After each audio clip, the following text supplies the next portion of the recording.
am a competitive bodybuilder, and I've been on enhanced for about 2, maybe 3 years now. And I had water before, and here is a couple of stuff I wish I knew before I ever started.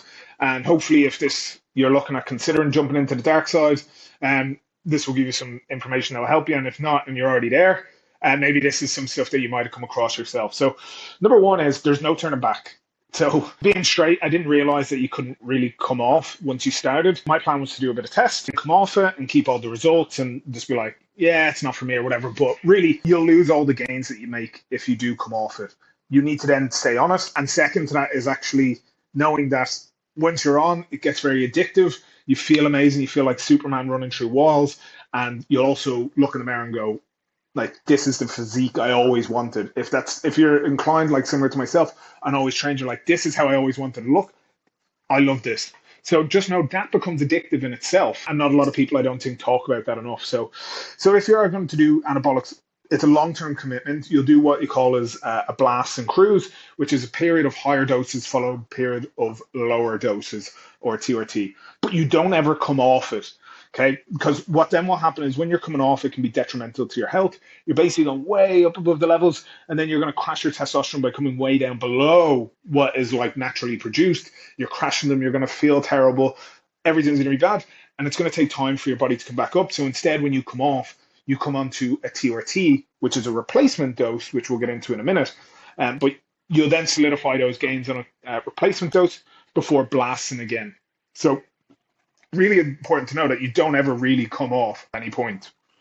So number two, I wish sort of knew this because this is one of the mistakes I made on like my first few bulks, and is you want to benefit from the newbie bulk. So my first cycle, I did a cut for a few weeks. Then I did a bulk for the second half of it. And in the end, I just gained like maybe 2 to 4 kilos of muscle and really didn't look any different. I was actually quite disappointed with it. So if I could turn back the clock, I would probably take my time and done a serious, absolute shredded cut right from the beginning. Once I was shredded, my body would be way more reactive to the food and the anabolics and my glucose tolerance. I would absolutely get dialed in, and then you're in a prime spot. And so I consider this like a plane taking off and it's needing speed on the runway. It needs to have that length. If you have a short runway, it's very hard to get off the speed and get up and take off into the air. So the leaner you are, the longer that runway is. And what often happens here is too often people sort of like do a mini cut. They go, I'm getting too skinny. And they're running on this little runway where they run up and then they're like, I'm too heavy. And they just go here. You need to get really dialed. Your place where you feel is like too heavy for you is always fine. And you're going to need a lot of speed and crash into that. So what will happen with the anabolics, they'll just help in that period and get even more speed for taking off and just absolutely flying. So it's also worth remembering it's easier to maintain muscle than it is to build new muscle. Building new muscle is a lot harder. And so what you want to do is use those anabolics, not in a way that you're maintaining muscle and trying to eke out a few gains off of your first cycle. You want to be bulking, building new muscle like you would naturally in a really good bulk. And you're adding in on the fuel of the anabolics as well. So really, really, really important. You want to benefit from that newbie bulk. So then as well, like I said in the first one, once you're on, you're not coming off. So knowing that TRT really won't do anything. I say this because I've seen this come up a lot on forums of guys saying they're going to take some TRT and they're expecting to like turn out like Chris Bumstead in 1 week. And like, jokes aside, they do expect a lot more gains and they're taking something so moderate. And I once had a coach say this to me at my contest prep where I was a bit nervous about the amount we were taking. And he said, you need to take enough so that it actually has an effect.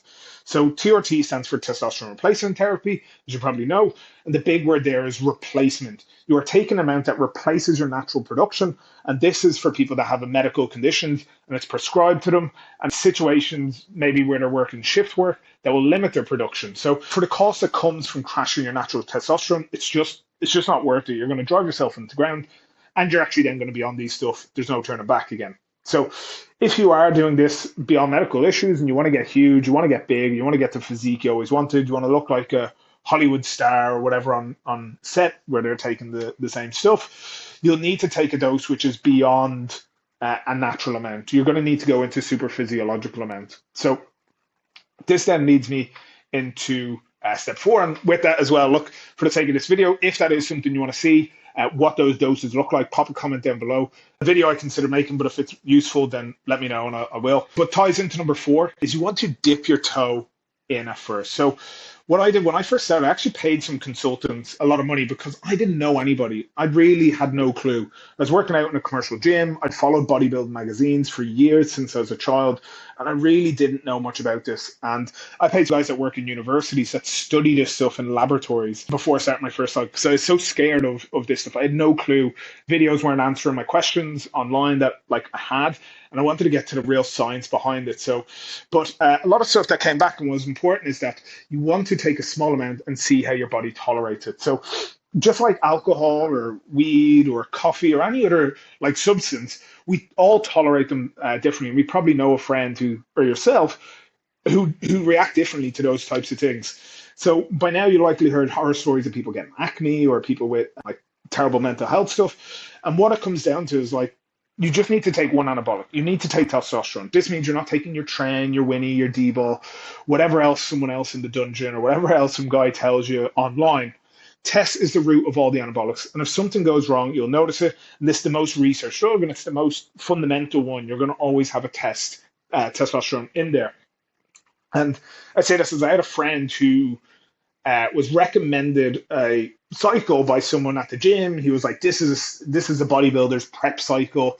This is going to absolutely dice and shredded. And he had a lot of issues based off of it. And he didn't really actually know where it came from and what caused it. He never did them again because of such a bad experience. So maybe he saved himself. But what you want to do is over the years of many cycles, start introducing different compounds, see how your body reacts, see what ones you like, and then go again. And you're constantly building up your knowledge of how you react and how you manage these different substances. So if you tolerate it poorly, then you leave it out. But what you need to do is start off with testosterone in a very small amount and see how your body tolerates it and the kind of results and side effects you get. And more importantly, if you like or dislike doing it, because again, if you just do one cycle and you're like my friend, I said you can then decide at that point if you do want to do this long term. And if you do, as mentioned, number one, there is no turning back. So you could necessarily do one cycle, just know you're not going to maintain the result, and then you can, more importantly, maybe turn back if you want. Number five, there is hidden costs. So notice you'll need to get your bloods done, and you're going to need supplements based off of those bloods. Bloods you'll need to get around 3 to 4 times a year if you're doing this properly, and that's at a minimum. If there's anything that comes back off those bloods, you'll then need to follow that up with further bloods. But this will cost approximately $200 what I've seen from pretty much every country. It's in and around that much to get a full panel done. You're then going to need supplements based off the back of that you're going to have to take regularly to manage that. So again, these stuff are doing detrimental to your health, and we're going to take some supplements that can combat that and pull us back down. So you are playing with your life here. Don't mess around. These are the costs of doing business. So with anything else, there is always costs in behind that you never considered. These are stuff that you should need to consider. You're going to be paying over $1,000 a year just to play this game.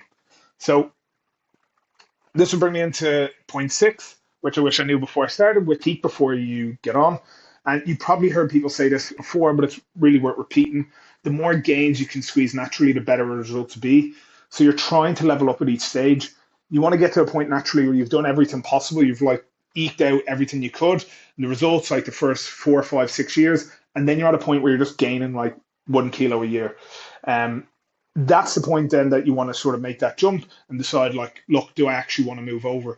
Because then you're going to add some boosters on. I always consider this people that soup up a really bad car. The car is terrible, the engine's terrible, and then they put on I don't know, the things that people put on cars, I don't understand them, spoilers and tinted windows, and they change the skirting boards or whatever it is. But instead, they're still driving a crummy car. And so don't be the guy who's trying to run before you can walk. And I say this to someone who trained for 13 years, naturally before taking anything, and there's still more that I believe I could have done before I jumped in, but I trained that amount of time. So this ties then into my final point, which you want to consider before starting, is that these are actually a cherry on top. There is no magic potions here. Once you're on anabolics, everything needs to be dialed in. You're driving a race car very fast around the racetrack. Any slight mistakes in a crash can be devastating. And you've all heard the stories of people who might die, have heart attacks. It's really, really important that you're on top of everything. So before starting bodybuilding, I said earlier I was drinking occasionally on weekends. I thought I could sort of balance both of these lives where I was someone who is into bodybuilding and not necessarily a bodybuilder, but you need to be someone who lives like bodybuilding day in, day out, someone who's taking these stuff for this reason. And like I said, I was bodybuilding weekdays, and then on the weekends, I was eating whatever I wanted. And I might have been getting drunk occasionally, not even like every weekend, but occasionally. So if you think you can drink alcohol and party and then whatever, your bloods are going to show it. You're taking a cocktail of stuff beyond just these things that are bad for your health, but you're also taking all the other stuff that you might be taking. If you're recreational and you're like partying, they're also just going to be bad, and it's all going to compound. It's going to be very bad. So on the other hand, what you need to do is prioritize above all else. The following stuff is getting really good quality sleep. That's same time every day, getting long, like 7 to 10 hours of sleep, recovering from your training that ties in with the sleep, but whatever you can do to recover and feel your best. Training hard and smart in a periodized way. You need to have your training dialed in. You need to be eating quality food that you digest well, and that lends well to helping your health markers to again combat the stuff you're doing for anabolics. So all of these contribute. So realize if you really want to do this, then you're looking at a complete lifestyle commitment. That's something that's really important across all of these. Everyone might drive cars, but not all people end up driving race cars. When you jump on this stuff, you're moving from a natural person into an enhanced, you're driving around. Your body is going to be an absolute race car that you need to be able to manage. So look, if this video is useful, pop a comment below this first video. I don't know if they do find it useful, let me know. Or if there's something else you want me to make a video on, really appreciate some sort of help and guidance. It boosts my confidence to say, hey, this was actually useful for people, and then I can make more videos like it. And then, yeah, look, even more if you subscribe, it would be amazing. And yeah, pop a comment if there's any topics. Always want to hear what other people say so that I can make something that's actually useful. So thank you.